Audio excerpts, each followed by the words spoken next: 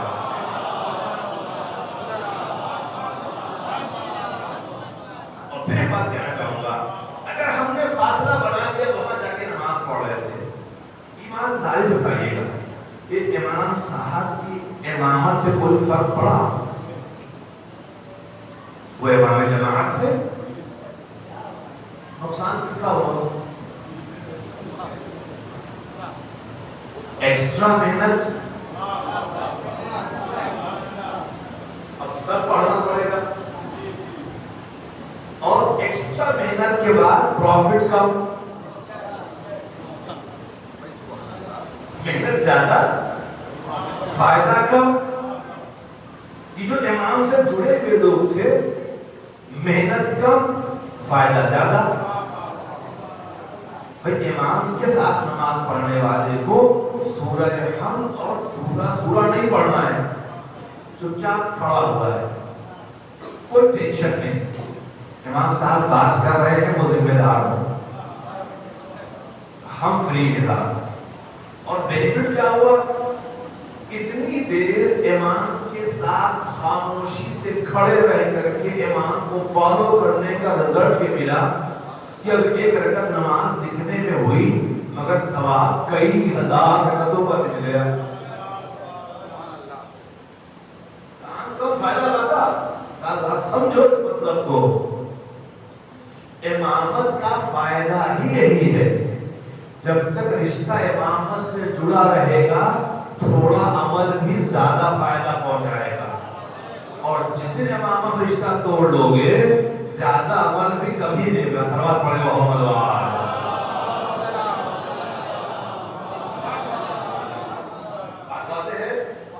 اس کا مطلب کیا ہوا کہ ہم اگر ہمارے سارے ائمہ ہر ظلم سے پاک ہیں اور ہم اپنے امام کو فالو کر رہے ہیں, ان کی پیروی کر رہے ہیں, ان سے رشتہ جوڑے ہوئے ہیں, ان سے منسلک ہیں, فاصلے پہ نہیں ہے, تو ہماری زندگی بھی ظلم سے پاک ہونی چاہیے.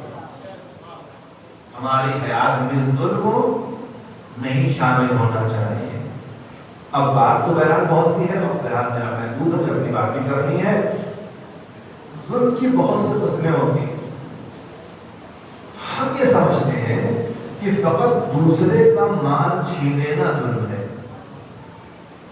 یا دوسرے کچھ کہہ دینا ظلم ہے. ظلم یہ بھی ہے کسی کی اذیت, کسی کو اذیت پہنچانا, کسی کی توہین کر دینا, کسی کو ذلیل کر دینا ظلم ہے. کسی کا مال چھین لینا, کسی کا حق چھین لینا ظلم ہے. اور اگر آسان تعریف کروں میں کہتے ہیں وضع الشیء علی غیر محلہ ظلم ہے. یعنی کسی چیز کو اس کے مناسب مقام پہ نہ رکھ کر کے غیر مناسب مقام پہ رکھنا ظلم ہے. یہ تعریف ظلم کی ہے. تو اب ساری باتیں سمیٹ کے بات کرنا چاہوں گا. یہ آنکھیں, یہ ہاتھ, یہ زبان, یہ کان کائے کے بنائے گئے تھے؟ کس لیے بنائے گئے تھے؟ اب یہ بنانے والے سے پوچھو.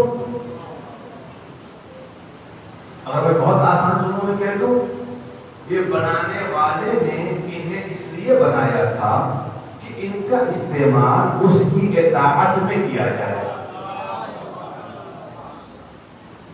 بات پہنچی؟ چلو اور آسان بات کرو بچوں سے, میں اپنے دوستوں کے ساتھ. اگر کوئی انسان کوئی چیز آپ کو دے, کوئی گفٹ, کوئی سامان, کوئی چیز جو آپ کے استعمال کی ہے, جس کو آپ استعمال کر کے ماشاءاللہ آگے بڑھ سکتے ہیں, ترقی کر سکتے ہیں, تو انسانیت کا تقاضا ہے کہ جس انسان نے وہ چیز آپ کو دی ہے اس چیز کو کم سے کم دینے والے کے خلاف تو نہ استعمال کیجیے. بات پہنچی نہیں؟ آسان بولے تو اگر کوئی انسان آپ کو اچھی سی پوسٹ دلا دے، جاب اچھی دلا دے، آپ کے دل میں پاور آ جائے، قلب میں طاقت آ جائے، یا آپ کے لکھنے سے بہت کچھ ہو سکتا ہے، تو جس انسان نے آپ کے ہاتھ میں قلم دلایا ہے، کم سے کم قلم کو اس کے خلاف تو استعمال نہ کرو، ورنہ زمانے میں تھا جنہوں نے آپ کو عزت دی، آپ کو بھی خلاف چل پڑے۔ یہ مہذب سماج میں عیب کہلاتا ہے۔ وہ یہ نہ کہہ دیجئے جس مالک نے آنکھوں میں دیکھنے کی طاقت دی، ان آنکھوں کو اس کے فرمان کے خلاف تو نہ استعمال کرو۔ جس خالق نے ان ہاتھوں میں قوت دی ہے، ان ہاتھوں کو اس کی مرضی کے خلاف تو نہ استعمال کرو۔ جس پروردگار نے زبان میں بولنے کی صلاحیت دی ہے، اس زبان کو اس کے فرمان کے خلاف تو نہ استعمال کرو۔ یہ انسانیت کا تقاضا ہے۔ اب یہ اگر ہم عام انسان کے ساتھ ایسا کرتے ہیں تو اچھے انسان کہلائیں گے، ہاں ٹھیک ہے بڑے بڑے انسان ہیں، مگر مالک اتنا کریم ہے، جب اسی کی دی ہوئی صلاحیتوں کو اس کی اطاعت میں استعمال کرتے ہیں نا، تو الگ سے انعام اور دے دیا کرتا ہے، وہ ثواب کا مستحق بنا دیا کرتا ہے، نعمتیں عطا کرنے لگتا ہے۔ کس بات کا بہت توجہ کیجیے، جو کہنا چاہ رہا ہوں، کیا ہم اپنی نیکیوں کی بنیاد پر اس سے انعام کے مستحق بنتے ہیں؟ ہم حقدار ہو جاتے ہیں انعام کے؟ بہت توجہ، کسی عمل کا حقدار ہونا الگ مرحلہ ہے، اور کوئی گفٹ کو دینے والا مہربانی سے دے دے الگ مسئلہ ہے۔ اب میں آسان چلو شاید بات پہنچا سکوں، میں کہتا ہوں پڑھنے لکھنے والے لوگ ہیں، پڑھنے پڑھانے والے لوگ ہیں، جب امتحان میں کاپیاں چیک کرتے ہیں نا، کبھی کبھی ہوتا ہی ہے، کاپی دیکھ کر کے پڑھنے کے بعد جوابات ایسے نہیں ہیں کہ بچہ نمبر کا مستحق بن جائے، کمی ہے جواب، حقدار نہیں بنتا نمبر کا ہوگا۔ وہ استاد مہربان ہے کہ ٹھیک ہے یہ 5 نمبر کا حقدار تو نہیں ہے، اخلاق کلاس میں اس کا اچھا ہے، ہر ایک نمبر اپنی طرف سے دے تاکہ پاس ہو جائے۔ یہ ایک نمبر جو دیا حقدار نہیں تھا، استاد نے اپنے تفضل میں فضل اور کرم کے ساتھ دے دیا، پاس ہو گئے۔ کچھ محنت کی تھی اس نے، اب مالک نے ہی ساری طاقت ہمیں دی، ساری صلاحیت دی اس کی، ساری قوت دی اس کی، سب عطا کیا ہوا اس کا، اسی کی دی ہوئی چیز کو اس کے اعتبار سے استعمال کیا، تو حقدار کہاں بنے گا؟ ثواب کا کہاں بنا؟ ہاں، مگر وہ اتنا کریم ہے کہ اپنے فضل و کرم سے ہمیں عطا کر دیتا ہے۔ صلوات پڑھ دے محمد و آلہ۔ بہت ہی ضرور کہنا چاہ رہا ہوں، یہاں تک ہم آ گئے، اس کا مطلب ہے جو کہنا چاہتا ہوں کہ اس امامت کے مرحلے میں ہم ایسے امام کے ماننے والے ہیں جن کی حیات میں کوئی ظلم نہیں ہے، اور اسی لیے ایک ظلم ہوتا ہے، کہتے ہیں جو اپنے نفس پر ہوتا ہے۔ ظلم کب ہوتا ہے؟ جب اللہ کی دی ہوئی ان نعمتوں کو اس کی معصیت میں استعمال کیا جائے، نگاہوں سے وہ منظر دیکھا جائے جسے دیکھنے کو اللہ نے منع کیا، زبان سے وہ باتیں کہی جائیں جو کہنے کے لیے مالک نے منع کر رکھا ہے۔ یہ کیا ہے؟ یہ ظلم ہے، ان نعمتوں کو اس کے غیر مناسب مقام کا استعمال کرنا۔ اور اگر آپ متوجہ ہوں تو شاید اسی ظلم کی طرف مولا کائنات نے ہم سب کو متوجہ کیا ہے دعائے طویل میں، کہتے ہیں ظلم تو نفس، ہم نے کسی اور پہ ظلم نہیں کیا، ظلم تو نفسی۔ بات ہے رکھیے گا کہ فقرہ بھی مولا کائنات کا ہمیں متوجہ کرنے کے لیے ہے، ورنہ علی کی ذات ہر ظلم سے پاک ہے۔ صلوات پڑھیں محمد و آلہ۔ اور کیا تو مسئلہ سے کتنا سا ہے کہ ہم اس منزل کو پہچانیں کہ اربعین یہ امامت کی قربانیاں، اہل بیت کا ایثار، اور ہمیں افتخار ہے ہم امامت سے جڑے ہوئے لوگ ہیں۔ ہمارے پاس ایسے معصوم رہبر ہیں جن کی حیات میں کسی قسم کا ظلم نہیں ہے، اور جب ہم ان کی راہ پہ چلیں گے تو انشاءاللہ ہماری زندگی بھی ظلم سے پاک ہوگی۔ تو زندگی ظلم سے پاک ہوگی تو اس بات کا اطمینان ہو جائے گا کہ مظلوم کے ساتھ کائنات کا مالک رہتا ہے۔ جب اس کے ساتھ رہنے کا یقین ہو جاتا ہے نا تو انسان بے خوف ہو جاتا ہے، بے خطر ہو جاتا ہے، پھر کوئی ڈر نہیں رہتا۔ بڑے سے بڑا ظالم سامنے ہو خوف نہیں ہوتا۔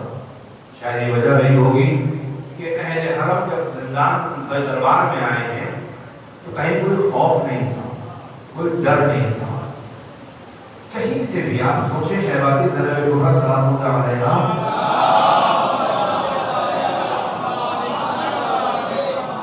ظالم کو چیلنج کر رہی ہے۔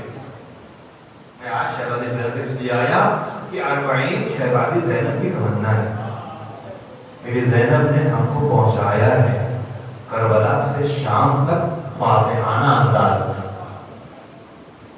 وہاں دربار میں، یزید کے دربار میں چیلنج کے ساتھ بات ہو رہی ہے۔ اور فکرہ میں ارسلنا چاہوں گا، جس وقت ملعون نے کہا کیف رأیت صنع اللہ بأخیک الحسین، اللہ نے جو کچھ تمہارے بھائی کے ساتھ کیا اسے تم نے کیسا پایا؟ متوجہ رہیے گا، ایک ایسی بہن سے سوال ہو رہا ہے جو اپنے بھائی کے بغیر زندہ نہیں رہ سکتی تھی۔ اس بہن سے ظالم پوچھتا ہے اے زینب، اللہ نے جو تمہارے بھائی کے ساتھ کیا تم نے کیسا پایا؟ تعلق کی جواب تھا شہبازی زینب کبریٰ کا، کہتی ہے ما رأیت الا جمیلا، میں اللہ نے جو کچھ میرے بھائی کے ساتھ کیا اس میں میں نے سوائے جمال کے اور کچھ نہیں دیکھا۔ اب یہ موقع نہیں تھا تشریح کرتا اس کی کیا نگاہ جناب زینب سلام اللہ علیہا ہے، اس سارے مصیبت کے منظر میں کیا کیا جمال شہزادی نے دیکھا ہے وہ ہماری آپ کی نگاہیں نہیں دیکھ سکتی۔ کاش میں عرض کر سکوں، شاید شہزادی زینب کا ضرور پوچھوں گی بھی آخر بھائی کے قتل ہونے میں کون سا جمال نظر آ رہا ہے، یہ اسیری میں کون سا جمال دکھائی دے رہا ہے؟ اصل جمال تو شہزادی جانے، جہاں تک میں پہنچ سکا تعلیم ہونے کی حیثیت سے، شاید شہزادی آواز دے نادان تم نے دیکھا نہیں، سر قلم ہوا میرے بھائی کا، میرا بھائی شہید ہوا۔ شہادت تو ہمارے لیے اعزاز ہے، یہ اعزاز ہمارے بھائی کو مل گیا، یہ کرامت پروردگار کی، ہم نے شہادت کو غیب سمجھا، شہادت کرم پروردگار تھا، ہمارے بھائی کو مل گیا، اس میں کون سے خرابی کی بات کی؟ اور تم نے نہیں محسوس کیا جس وقت ظالم میرے بھائی کو کے سر کو لے کر کے نیزے پہ چل رہا تھا، ظالم سمجھ رہا تھا ہماری فتح کا اعلان ہو رہا ہے، مگر تم نے اس جمال کو نہیں دیکھا۔ میرا بھائی وہاں قرآن کی تلاوت کر رہا تھا، ظالم اپنی فتح محسوس کر رہا تھا، میرا بھائی اپنی فتح کا اعلان کر رہا تھا۔ نہیں غور کیا آپ نے کہ اس یزید کے فوجی تھے جو یزید کہہ رہا تھا نہ کوئی وحی نازل ہوئی نہ کوئی دین آیا، اور اسی کے فوجیوں کے نیزے پہ میرے بھائی نے قرآن کی آیتیں پڑھ کر کے بتا دی سر قلم کر سکتے ہو، قرآن سے رشتہ نہیں توڑ سکتے ہو۔ صلوات پڑھ دے محمد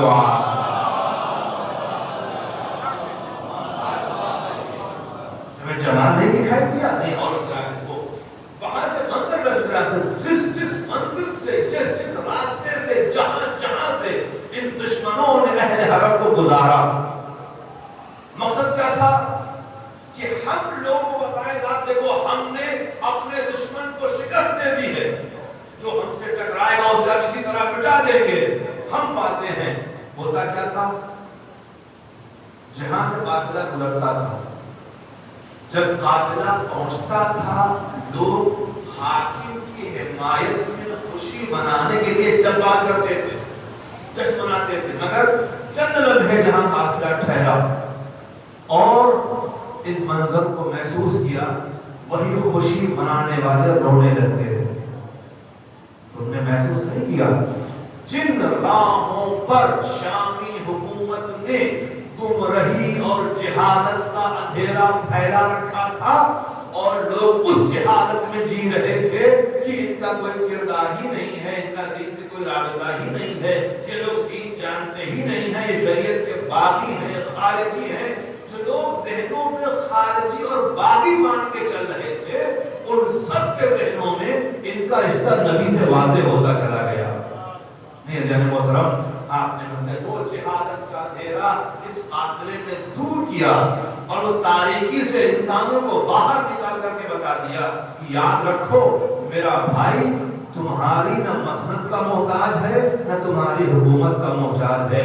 جس راستے سے گزرے گا وہاں حق کی تبلیغ ہوتی جائے گی، باطل مٹتا چلا جائے گا۔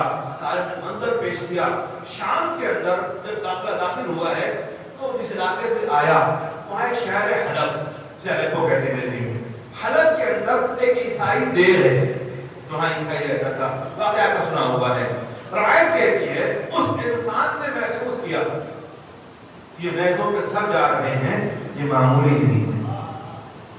اسے نور دکھائی دیا، ایک چمک دکھائی دی، وہ پریشان ہوا، آیا۔ میں ایک بات کہوں، دیکھیں جب دل میں تعصب نہ ہو تو حق دکھائی جاتا ہے۔ جب دل میں تعصب دکھائی دیا، وہ آیا، اس نے ان لوگوں سے بات کی جو سر لے کے چل رہے تھے، کہا اگر کچھ پیسے دے دو سر مجھے لے کے کام کھڑا ہوا تھا، ایک رات کے لیے سر لیا، عیسائی نے سر لیا اور سر لینے کے بعد اس نے اپنے دیر میں مقدس جگہ پہ رکھا اور رکھنے کے بعد وہ حیرت سے سر کو دیکھتا رہا۔ اس نے صاف کیا، گڑ صاف کی، سب کچھ کر کے رکھا۔ اب تو اسے محسوس ہوا کہ سر سے نور ساتے جو آسمان تک جا رہا ہے۔ ایک مرتبہ اس نے ہاتھوں کو جوڑا اور اس سر کا واسطہ دے کر کے خدا سے سوال، پروردگار مجھے بتا دے سر کس کا ہے۔ توجہ کیجیے گا، جواب ملا یہ سر حسین ابن علی کا ہے۔ آپ وہ جمال محسوس کریں، شہزادہ زینب کہہ رہے ہیں، وہ بے چین ہو گیا، وہ تڑپ گیا ہے، رسول کے نواسے کا سر ان ظالموں نے قتل کیا ہے۔ اب اس کے دل میں وہ معرفت، وہ عشق، وہ محبت، ایک عیسائی ہے، محبت حسین دل میں پیدا ہوئی اور سوٹوں کے وہ انہوں نے سر واپس مانگا، سر ایک واپس دیا اور وہ پیسے دے تھے، پیسے انہیں دیے اور مولا سجاد سے کہنے لگا اے فرزند رسول، اب میں کیا کروں، ضیافت تو میں آپ کو اور نہیں کر سکتا، آپ سے اتنی التجا ہے کہ آپ ضمانت دیں کہ میں بھی جنت میں آپ کے بابا کے ساتھ رہوں۔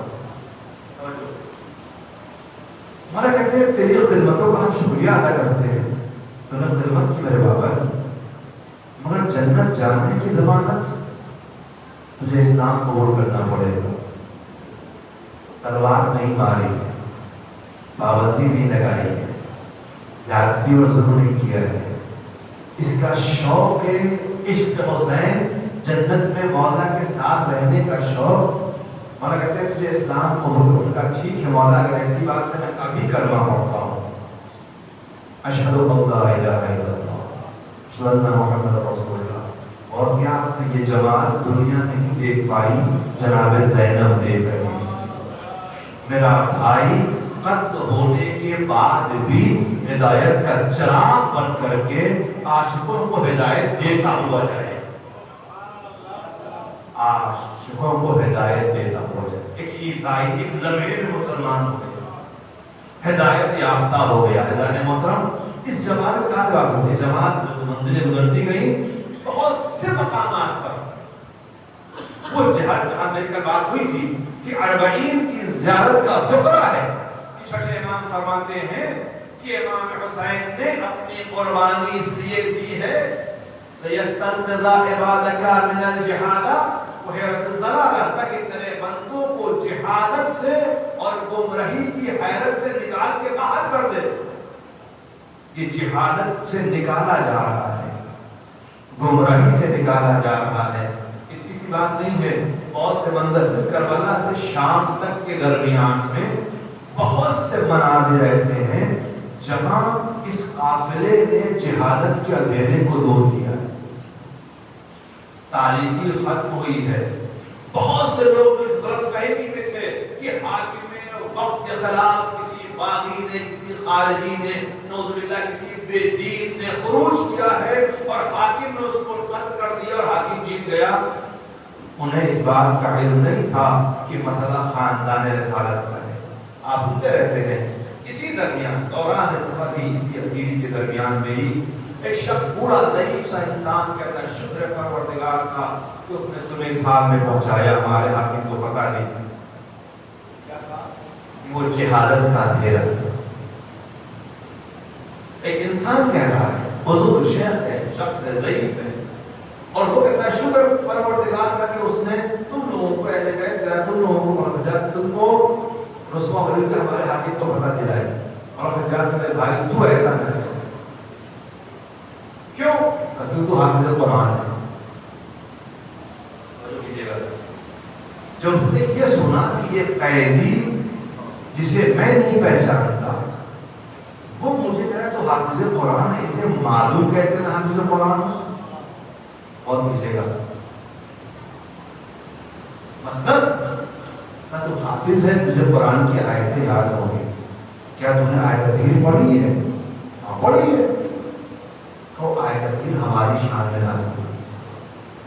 نے غور کیا آپ نے، وہ امام حسین جنہوں نے اپنی قربانی پیش کی تاکہ جہادت کے اندھیرے سے بندوں کو نکالا جائے، لمحہ ب لمحہ اس اسیری کے سفر میں بہت سے بندے جہادت کے اندھیرے سے نکالے گئے۔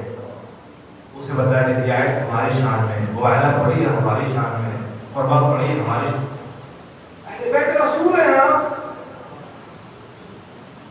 جی ہاں، اب جب اس سمجھ میں آئے جو اب تک سمجھنا باقی ہے، سمجھ گئے اہل بیت رسول ہے، تڑپ گیا، یہ پڑھا مولا معاف کیجیے گا مجھے پتا نہیں تھا۔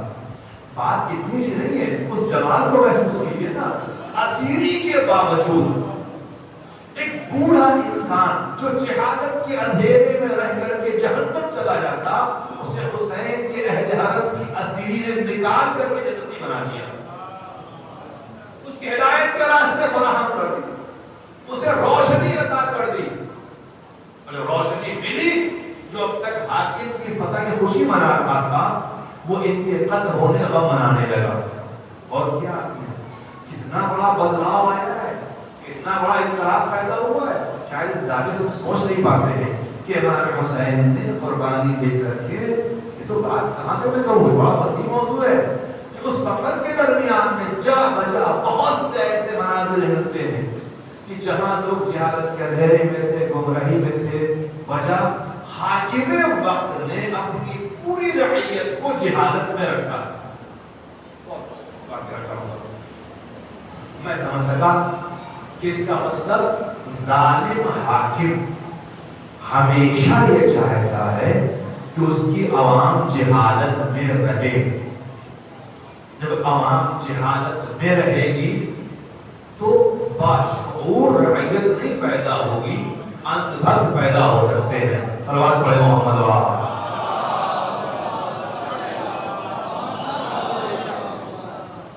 ظالم حکمرانوں کا طریقہ کار ہی یہ ہے کہ عوام کو علم سے دور رکھا جائے۔ جب علم سے دور رہیں گے ان کی فکریں مفلوج ہو جائیں گی، سوچنے کی طاقتیں ختم ہو جائیں گی، فکر کی صلاحیت مٹ جائے گی، اور جب فکر کی صلاحیت مٹ جائے گی تو بے شعور اندھ بھگت تو پیدا ہو سکتے ہیں، باشعور عوام نہیں پیدا ہو سکتی۔ اور ایسے لوگ پر حکومت کرنا آسان ہوتا ہے جہاں فکریں نہ ہو، جہاں تعقل نہ ہو، جہاں تدبر نہ ہو۔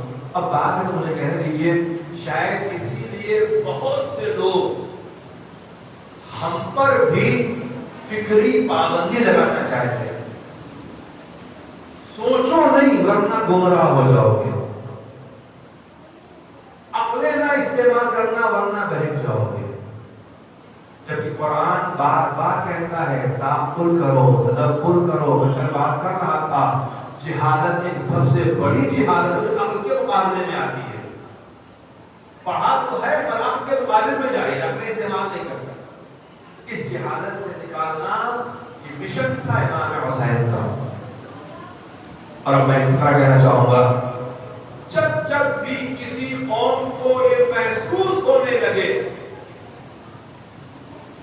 حاکم وقت کہیں کبھی ہو اپنی ملت کو علم سے دور کرنا چاہتا ہے، اس قوم کی ذمہ داری ہے کہ اپنے علمی مراکز کو قائم کر لے، اپنے علمی ادارے کو بنا لے کہ وہ حکومت کا محتاج نہ رہ جائے۔ علم کے حوالے سے علم بہت بڑا سرمایہ ہے، علم بہت بڑی دولت ہے، علم بہت بڑا اسلحہ ہے، علم بڑی قوت کا نام ہے۔ اور یاد رکھیے گا وہی قومیں حکمرانوں کی غلامی کرتی جو علم سے خالی ہوتی ہے، اور جس ملت کے پاس علم ہوتا ہے وہ حکمران غلام نہیں بنا کرتے۔ صلوات پڑھ لے محمد و آلہ۔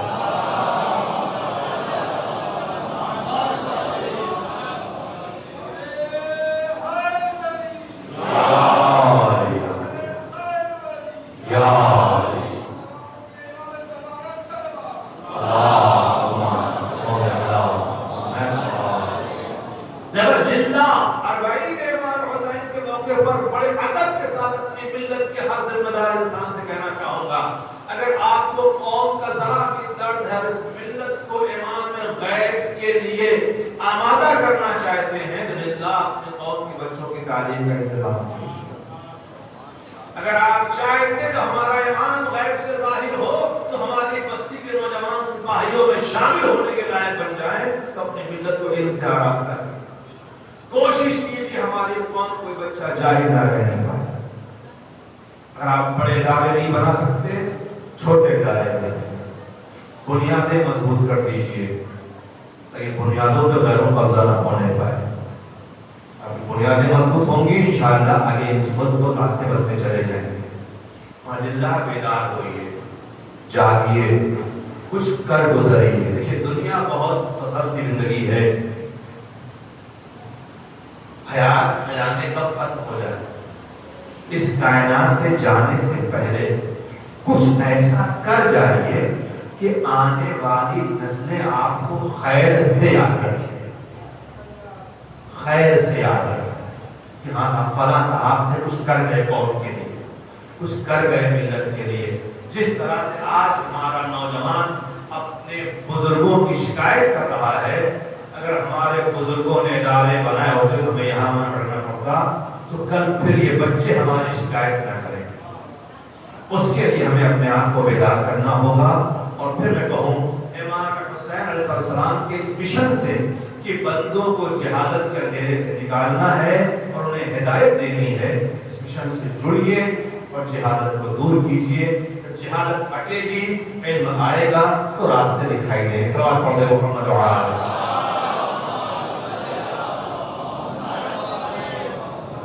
اور بس آپ ذرا محسوس کر کے دیکھیے تو صحیح، اس بات کو ذہن میں رکھ کے بس آگے ہم میں انسانیت نے اللہ کے بندوں کو جہالت سے اور گمراہی کی حیرت سے نکالنے کے لیے اگر ہم یہ سوچیں، میں سوچوں صاحب میں ممبر سے بیٹھ کے کہہ دوں گا انشاءاللہ کل سے بھوپال میں کام شروع ہو جائے گا، میری غلط فہمی ہوگی، یہ کم فہمی ہوگی، یہ دھگبری ہوگی۔ یہ کام اگر اتنا ہی آسان ہوتا تو امام حسین کو 72 گلے نہ پیش کرنے پڑتے۔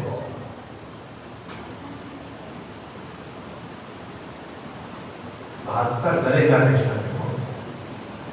جہالت کے اندھیرے میں ڈوبی ہوئی ملت کو باہر نکالنے کے لیے قربانی کا حوصلہ ہونا چاہیے،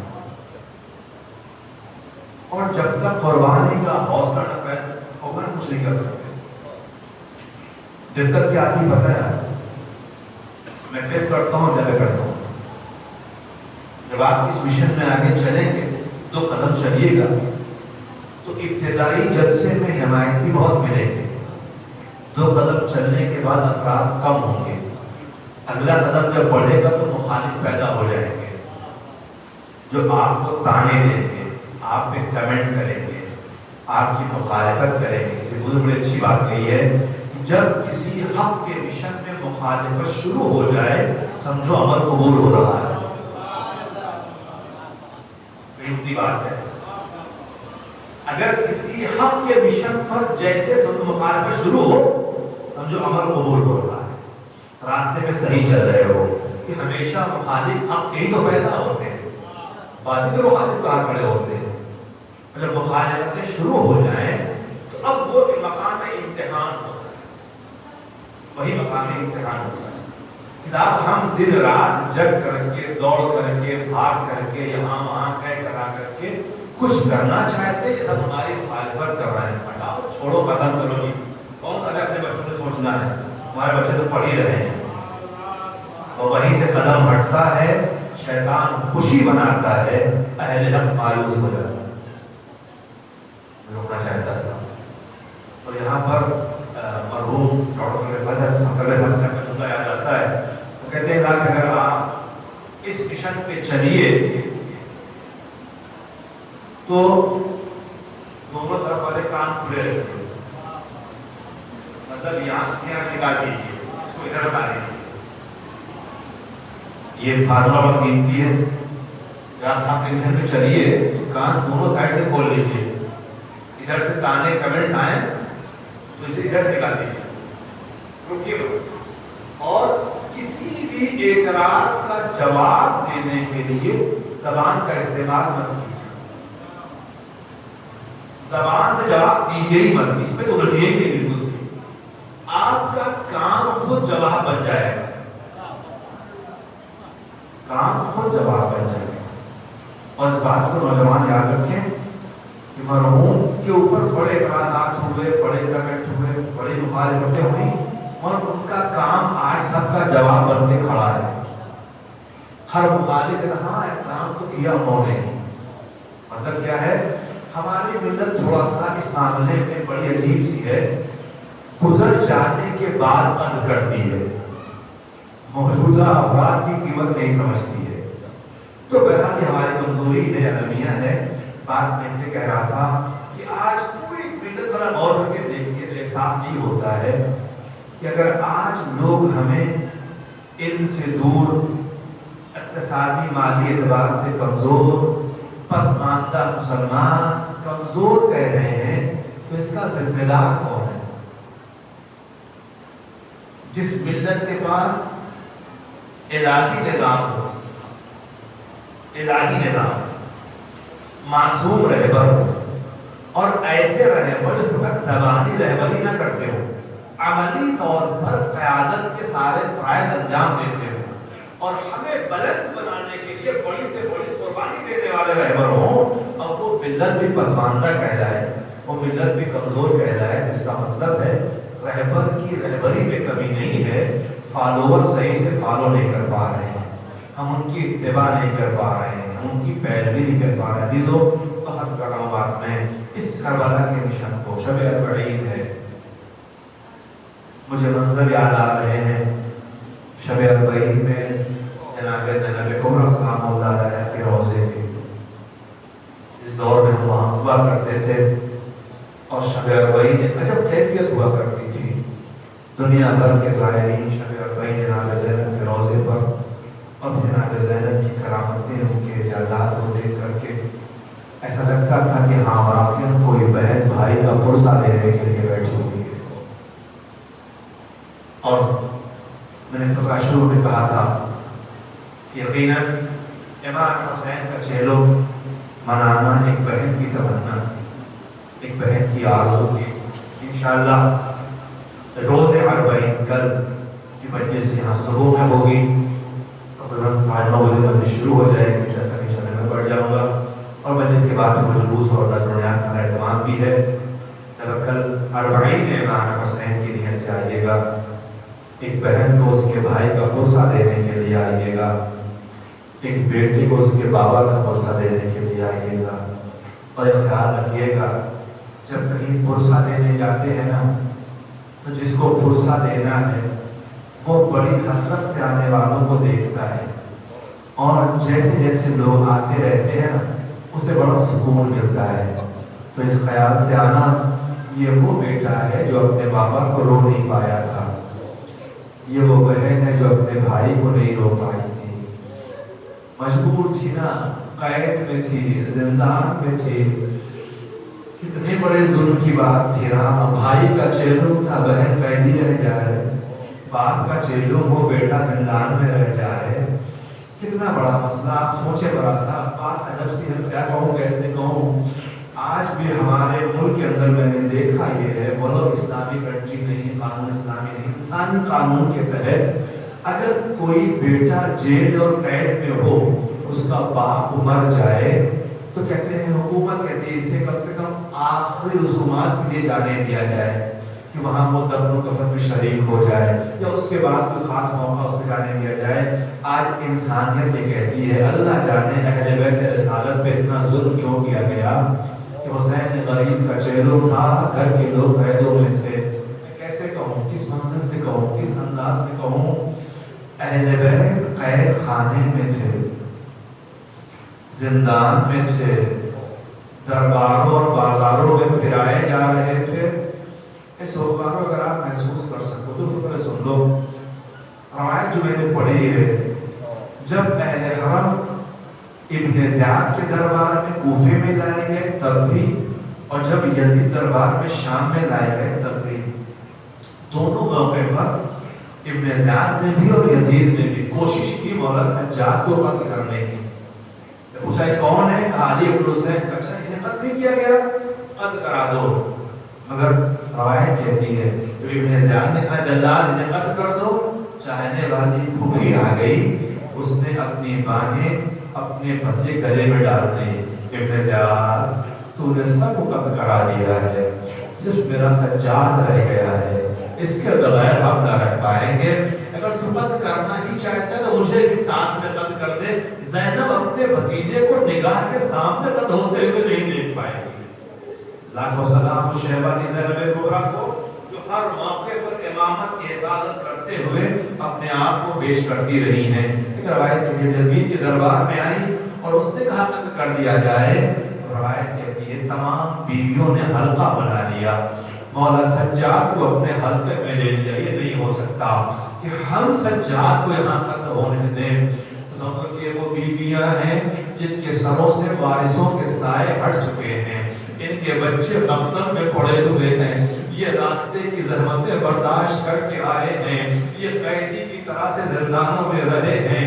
یہ عزادار کو سمجھ کیجئے گا، اس سارے مرحلے کے ساتھ ساتھ کہتے ہیں بیویوں نے حلقہ بنانے خبردار، ایسا نہیں ہو سکتا۔ ظالم تازیانہ لے کر کے بڑھا، جو تازیانہ مارنا شروع کیا، بہت سی خواتین ہٹ گئی۔ جناب زینب نہیں ہٹی، نہیں میں اپنے بھتیجے کو نہیں چھوڑ سکتی۔ جناب زینب کو دیکھ کر کے فضہ سامنے آ گئی، اے ظالم میرے ہوتے ہوئے علی کی بیٹی کوئی مار نہیں سکتا۔ ظالم نے تازیانہ اٹھایا فضہ کو مارنے کے لیے۔ جناب فضہ نے نگاہ اٹھائی، کیا دیکھا؟ دربار میں حبشی غلام کھڑے ہوئے تھے۔ جناب فضہ نے حبشی زبان میں ان سے خطاب کیا، اے حبشیوں تمہاری غیرت کو کیا ہو گیا ہے؟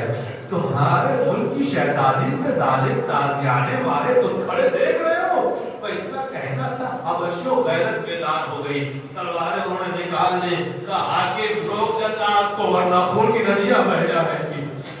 جیسے ہی یہ منظر دیکھا، جناب زینب نے مدینے کا رکن لیا، ٹاٹا فضہ کے اتنے حمایتی کھڑے ہو گئے، تمہاری نوازے کو بچانے کے لیے کوئی نہیں آیا۔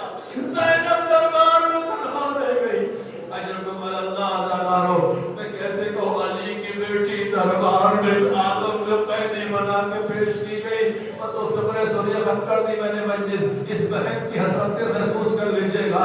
اب ظالم نے دربار سے اہل حرم کو پھر زندان میں بھیج دیا، قید خانے میں بھیج دیا کہ عبادارو علی کی بیٹیاں، نبی کے نواسیاں، زہرا کی لاڈلیاں، عباس کی بہن، حسین کی بہن زندان میں قید خانے میں ہیں۔ اور روایت کہتی ہے، مولا باقر فرماتے تھے کہ ہم جب کبھی روتے تھے تو تازیانے مارے جاتے تھے، ہم آہ کہتے تھے، ہمیں تازیانے پڑھتے تھے۔ روایت کے فقرے ہیں، ایک مرتبہ زندان بان چوتھے امام کے پاس ہے، کہتا ہے مولا اے فرزند رسول، دیکھیے میں آپ پر سختی نہیں کرتا، میں آپ پہ زیادتی نہیں کرتا، مگر اے فرزند رسول ان بیویوں سے اتنا کہہ دیجئے کہ جو رونا ہے تو زندان کے اندر روئے، باہر نہ جایا کریں۔ مولا سجاد جناب زینب کے پاس آئے، پھوپھی اماں، وہ کون خاتون ہے جو رات کے اندھیرے میں باہر جا کے روتی ہے؟ جناب زینب کہتی میرے خیال سے تو کوئی بیوی زندان سے باہر نہیں جاتی، کہتے اگر زندان بار شکایت کر رہا ہے تو اس سے کہہ دو اگر آج کی رات کوئی بیوی باہر روئے تو آ کے ہمیں بتا دے، ہم بھی تو دیکھیں کون بیوی جا کے باہر روتی ہے۔ رات گزری، نصف شب گزرنے لگی، زندان بار پھر ڈاکٹر کہا اے فرزند رسول دیکھیے کوئی بیوی باہر رو رہی ہے۔ اب جب باہر تجھے نورا پنجاب پھوپھی کے پاس آئے، پھوپھی ابا چلیے دیکھیے کون خاتون ہے جو باہر رو رہی ہے۔ روایت کہتے جناب زینب باہر آئی، کیا دیکھا؟ ایک معظمہ ہے جو ہائے حسین کی صداقت بلند کر رہی ہے۔ شہزادی قریب پہنچی بھی، چہرے سے تقابتی ہے زینب مولا سجاد بن دارمان سے کہا اے دارمان ہم میں سے کوئی باہر نہیں جاتا، وہ ہماری دادی ہے جو اپنے بیٹے کو رونے کے لیے زندان کی طرف پہ آ جائے۔ سيعلم الذين ظلموا أي منقلب ينقلبون إنا لله وإنا إليه راجعون إلهي بحق الزهراء وفيها وبعدها وبنيها وسر فيها بارے ہماری قضا قبول فرما، غم اہل بیت اطہار میں رونے والوں کی رحمت نازل فرما، ہمیں جو پریشان اور کی پریشانیوں کو دور فرما، اب جو لوگ بیمار آزار ہیں ان سب کو شفائے کاملہ اور عاجلہ عنایت فرما۔ پھر اللہ دنیا میں جہاں جہاں مولا حسین کے ماتمدار و عزادار ہیں ان سب کی جان مال عزت آبرو کی حفاظت فرما، پرچم اسلام کو سربلند فرما، پرچم کفر نفاق کو سرنگو فرما، ہم سب کو آپس میں اتحاد اتفاق اور محبت حسین جی کے ساتھ جینے کی توفیق عنایت فرما، ملک تمام مقامات مقدسہ کی حفاظت فرما، اور وہاں کرام اور راجہ اذان کی حفاظت فرما، ائمہ بقی کے روزے کی تعمیر کے اسباب فراہم فرما۔ اے میرے معبود جو زائرین روزے اربعین مولا حسین کے روزے پر گئے پروردگار ان سب کی حفاظت فرما، ان کی زیارتیں قبول فرما، تمام عاشقان امام حسین کو قبر آقا حسین زیارت نصیب فرما، میدان محشر کو مولا حسین کی شفاعت نصیب فرما۔ اے میرے مالک واسطہ سنت اہل بیت اطہار کا ہم سب کو تعلیمات اہل بیت پہ عمل کرنے کی توفیق عنایت فرما، خصوص ہماری ماں بہن بیٹیوں کو شہبازی زینب کبریٰ سلام اللہ علیہا کی سیرت پہ عمل کرنے کی توفیق عنایت فرما۔ اے میرے اللہ واسطہ سنت اہل بیت اطہار کا جن لوگوں نے جس طرح سے بھی جہاں جہاں بھی عزائے امام حسین کا اہتمام کیا ہے ان کی خدمتوں کو قبول فرما۔ پروردگار پردہ غیبت میں رہنے والے فرزند زہرا منتقل خون حسین امام حسن کے ظہور میں تعجیل فرما، ہم سب کو امام کے خادموں میں شمار فرما۔ ربنا تقبل منا انک انت السمیع العلیم، مع حسین۔